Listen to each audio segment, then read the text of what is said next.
నా శక్తి కొలది నేను తీసుకొచ్చింది 150 రూపాయలు ఒక నేత చీర అయి ఉండొచ్చు. కానీ నేను ఎన్నో మాటలు మా ఆవిడికి చీరలు కొనడానికి పెద్ద పెద్ద బట్టల కొట్టుకు వెళ్ళానుగా.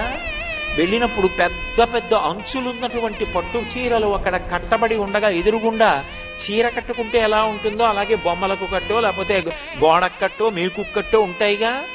అవి చూసావుగా.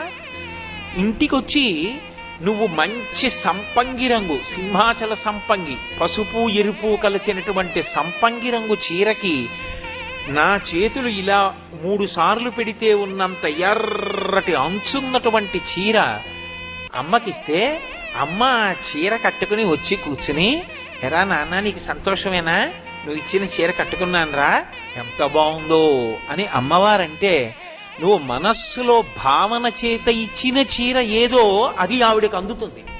నువ్విక్కడ 1,00,000 రూపాయలు పెట్టి చీర